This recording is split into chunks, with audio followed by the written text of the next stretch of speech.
Hello you, how we doing folks? It's Sunday night and it's Audio Who once again for your listening delight.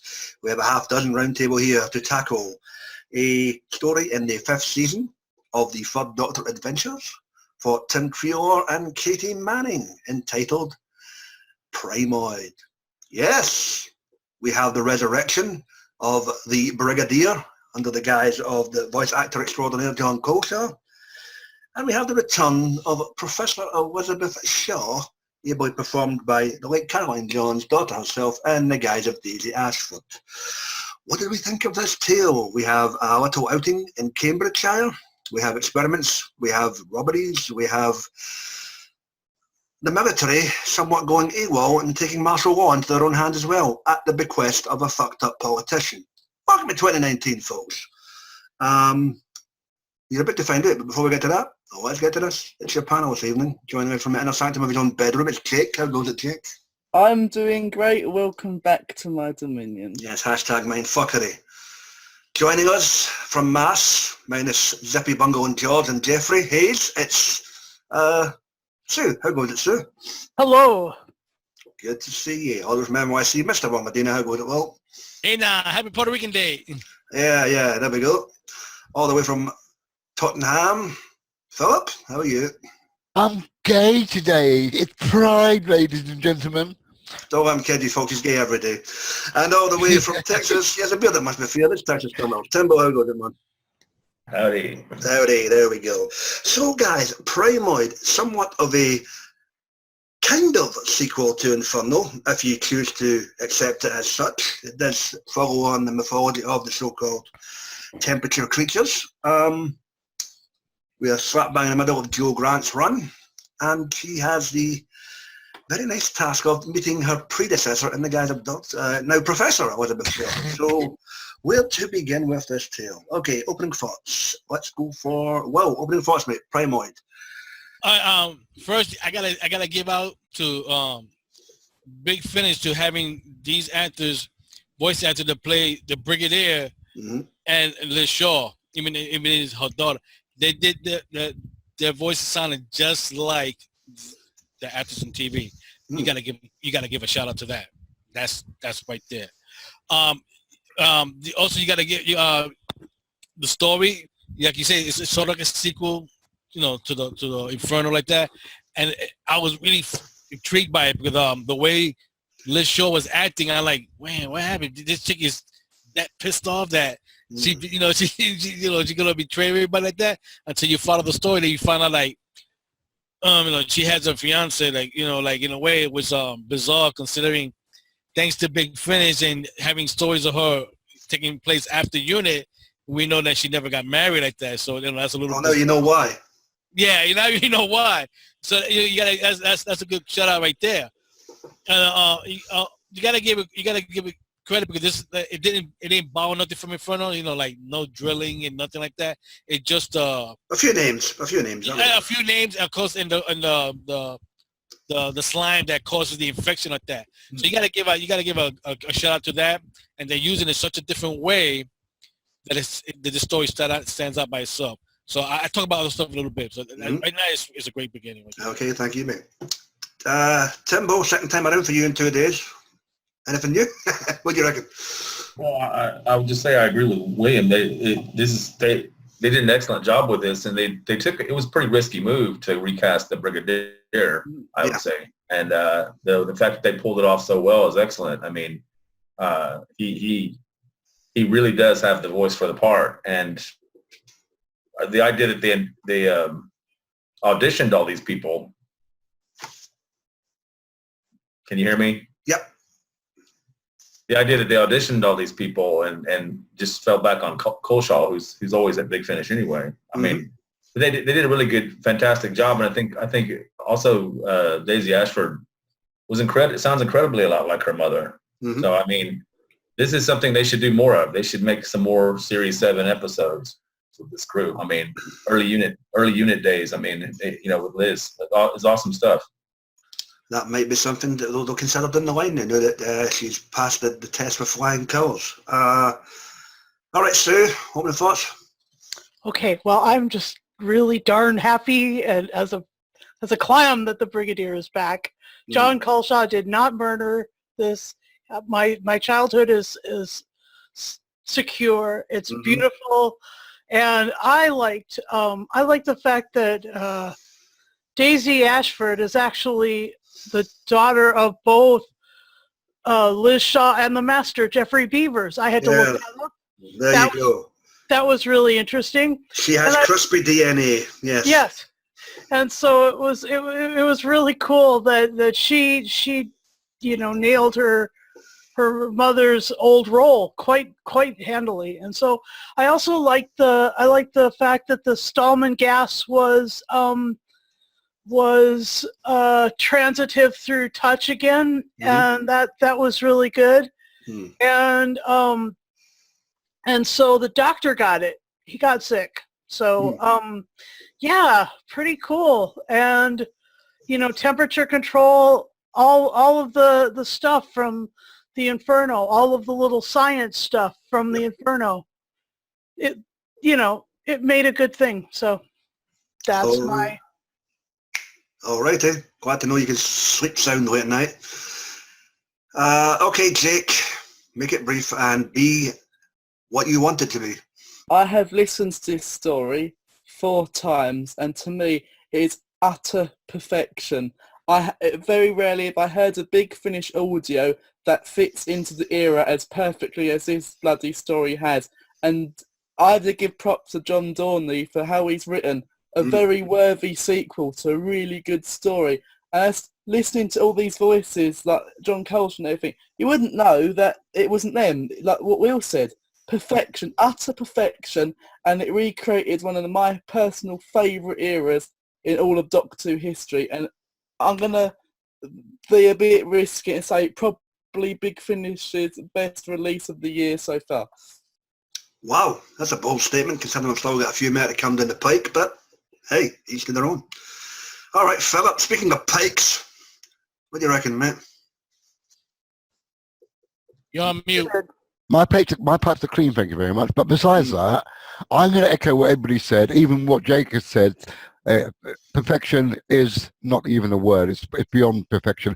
But I will say, I did like the opener where there's a soldier that's obviously been infected, and then the commander behind it says, shoot him, and he's like, but I'm fine, and he's just like, get shot. I thought that was very dark for an opening scene. And then beyond that, yes, like everybody says, Daisy Ashford being Liz Shaw, I like how she's very tough in this and very no nonsense. And then you realise why she has to be like that. And it's sad that she had this boyfriend that got infected, and the way she's tentative towards the Primords. I like that side of her. John Pertwee, the third Doctor being infected, that was kind of cruel on Liz's part. And I'm trying to understand, why did she actually do that? Was there a reason for that? She was controlled. Because she was one too. She was infected, so it controlled her. He had to. She had to have a reason for him to develop the cure, so he would need it. No. Okay, fair enough. But then I thought that was kind of sly of her, but very clever as well. As for John Colshaw's Brigadier, spot on. Like Jake said, you wouldn't know it was him if you didn't know who he was. And Katie, well, not just Katie, all of them have a lot to do. Had their own.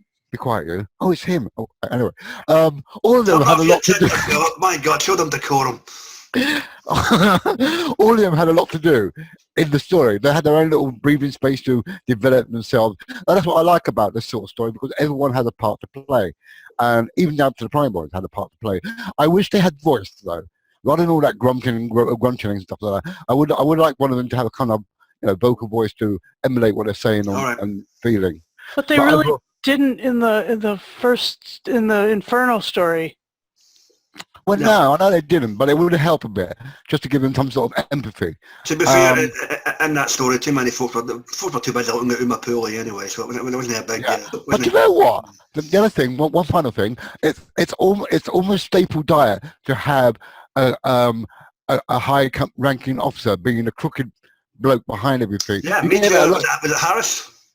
Yeah, you get that a lot in John Pertwee stories, like in, say, Claws of Axel with Chin. Then you've got other people from other stories, like Invasion of Dinosaurs. Yeah. That's kind of good staple Doctor Who. So, okay, who played Major Harris, Andy? Michael Troughton.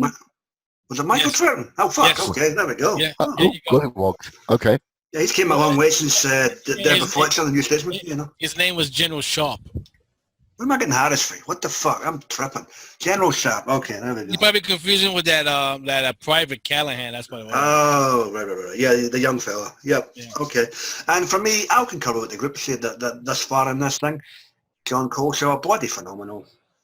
Daisy Ashford has now basically cemented her big finished paycheck in the event they want to do some more stories with Liz Shaw. She can come back any time, in my opinion. And, you know, Tim Treelor and Katie Manning are old hands at this now. This is their fifth set. They're well and truly off to the races, and as long as, touch wood, nothing happens to anybody, we'll get a few more stories yet to come as the next few years unroll, for sure. And with that, guys, any events or characters that stood out for you within this tale? Will? Well, I'm about to say Liz Shaw. Even though because one, it was her daughter that's playing her, and I mean, only a person who watched Doctor Who from way back and still watches a few of the episodes can tell the difference between the mother and daughter, and that's easy to tell because, of course, if you all of us who follow her history knew that the original actress was a smoker and the daughter is not a smoker, so you could tell the difference only by that way. But she played it off real well. I mean, I'm dying to see her return already as Liz Shaw. And I'm praying big time that one story that Phil likes with the military using Silurians, what was the story again, Phil? You're on mute, Moo. The military using Silurians. Yeah, remember that was in the book. Oh, Skeleton Justice. Yeah. Nah, you could do that in audio. You could do that in audio now. Well, I look forward to that. And also the Brigadier, he was great. I mean, when I first heard him, I said, "This is somebody else." I mean, I was, really shocked. But the one thing I gotta have to nitpick is the one character that didn't belong there at all, which made no sense. Because I didn't know who this character was at all. Was the chick that was with the general, the lady. Oh, she was the politician funding the project, basically. Yeah, but if you notice that she really she wasn't really nothing. Oh, she was food at the end of the day, Yeah, because she didn't die at that because she was infected, but Lady Madeline didn't really do nothing because where she was getting the money for the general to get all these military like that, it wasn't really follow up about her character.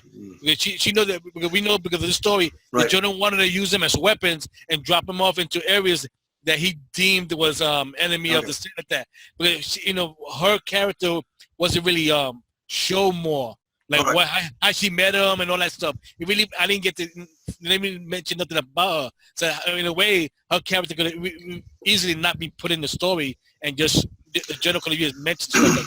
All right, fair enough. It could have been an anonymous donor or benefactor, I guess. Yeah, like that. You didn't have to bring her in. There's a device to split up the characters, so the Brigadier and Joe could go talk to her while the Doctor did his thing. That's why they did it. But she gets smacked around by Joe quite a bit too when she tries to say, just the doctor's assistant. Why do you say the doctor? She's like, I'm good enough for you, bitch. You want money? Yeah. You better just tell me what you're doing here or whatever. So, good. Excellent. When Tim, while you're chiming in, you might as well anything. I agree with William. Ashford, she's great as Liz. I mean, it'll be great if they bring her back quite a bit. Because it's different. I mean, having the third Doctor with Liz is quite different from having him with Joe. I mean, whoever he's with, it makes a difference to the kind of stories they can tell. Not only that, it's a good thing she's got her married name because Daisy Beaver sounds a bit rude.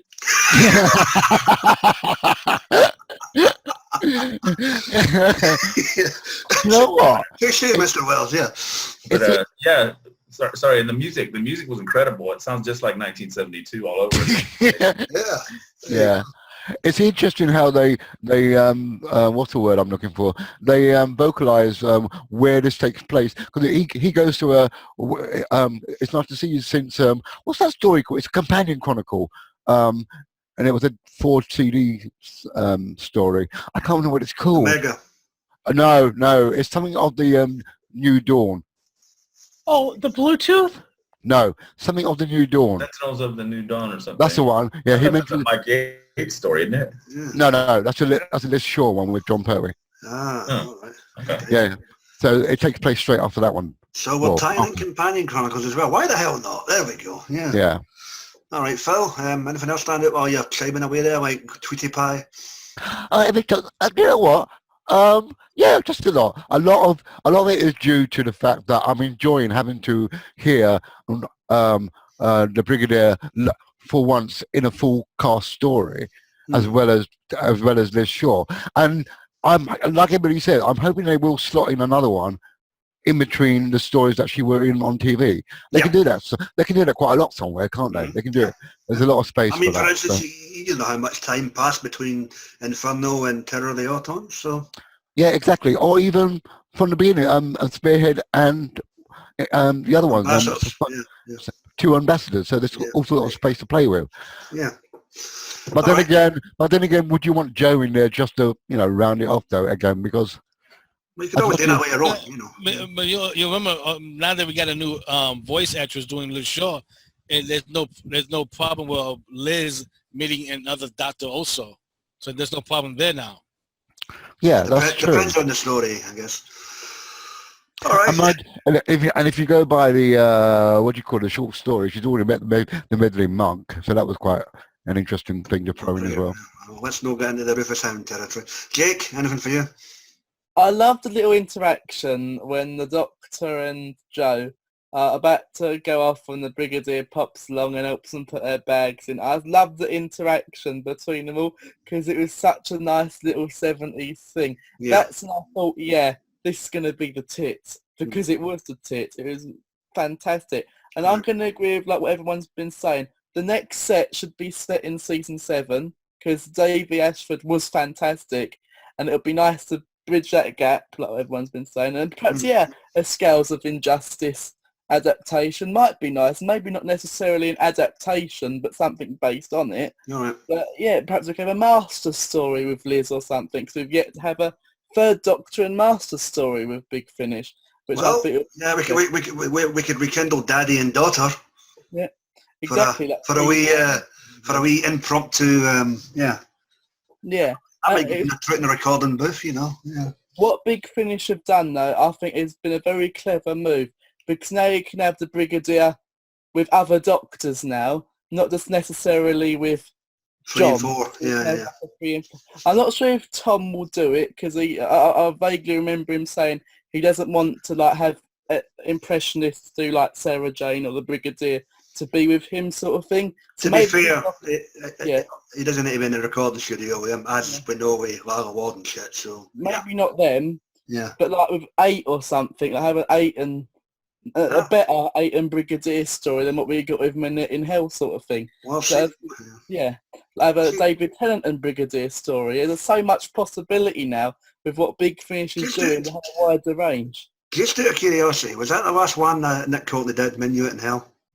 Yes. Yes. There we go. Wasn't it a companion chronicle? No, he done one of them as well. What's Toy Soldiers, I think it was. Old Soldiers. Old Soldiers. But I think, so that was probably his last. Sue, anything for you? Well, you guys have said pretty much all of it. I did like the dimension where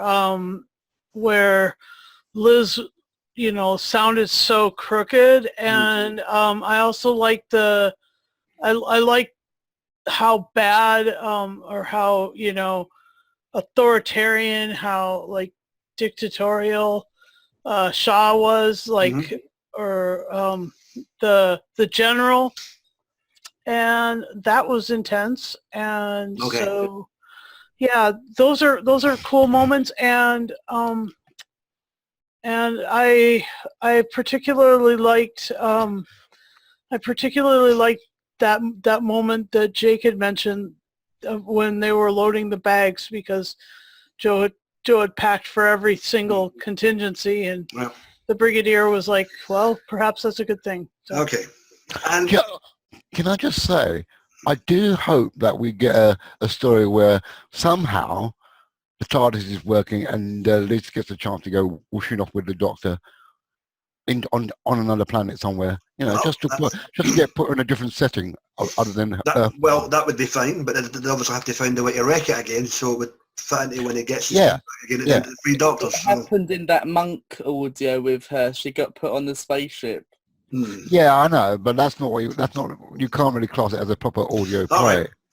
But you know, the funny thing is, this story it'd be nice for her to return because this story needs a follow-up because, like the Brigadier was saying, how did the other general knew some stuff that was top secret, like the Silurian and stuff Well- like that? That's a question right there that likes to be answered. And Yeah. what happens to All Liz right. after this story? So that'd be another question I'd like to see answered too.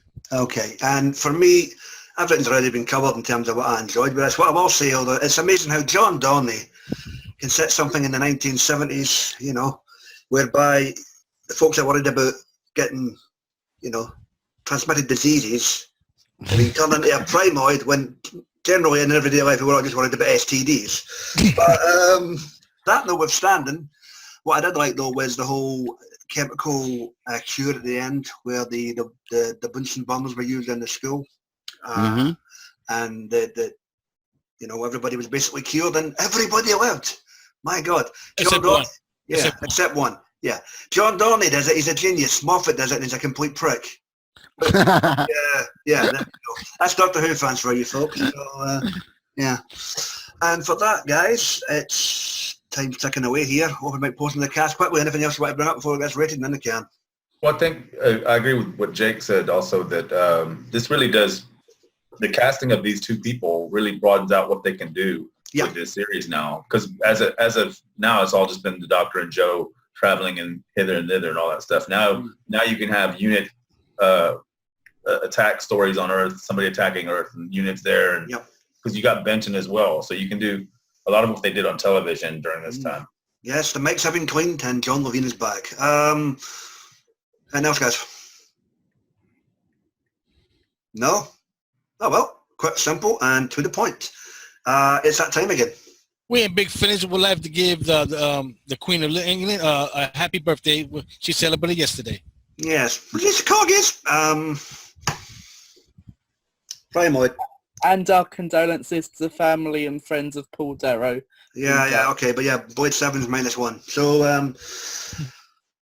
Primord, Third Doctor Raid, Season 5, Story number 1. Tim Treelor, Katie Manning, Daisy Ashford and John Coleshaw. Philip, what do you give out of 10, mate? Yeah, this is an easy 10 for me because it's a new, fresh direction for Big Finish with the inclusion of a voice actors doing Nicholas Courtney and, of course, you know, there's Shaw. So, yeah, it's easy 10. Excellent. Sue, what say you? I'd be silly to say anything lower than a 10 because I was transported back in time. Okay. Some would call that an improvement. Jake, what about you? Without a shadow of a doubt, 10, the best audio I've heard for a long time. Jesus Christ, man. Okay. Well, you going to continue the trend? Yes, a rarity. I'm going to give it a 10 out of 10. Even though that Lady Madeline was a little weird, I'm going to give this story a 10, and I look forward to see the Brigadier and Liz Shaw return. My. Eye-openers all round. And Timbo, what about you, mate? Yeah, I'll give it a quick and easy 10 as well. And at the risk of sounding a complete bastard in the room, I better get a 10 as well, or I'll get cloaked and daggered. So, yeah, it's 10 all round for this one. Great stuff, takes you back in the day, and now we can expand stories back in the glorious early 1970s. Why the hell not? Keep them rolling, Big Finish. Welcome to the team, Daisy Ashford. So yeah, done, finito, and in the can for the evening. It just leaves us to develop what we'll be tackling in 2 weeks' time. Philip, it's the turn of Tom Baker and his second story and his comic book adaptations entitled, Phil? Well, we get to meet the Beep in the story called Star Beast. Yes, it should be a beastly affair. With that, folks,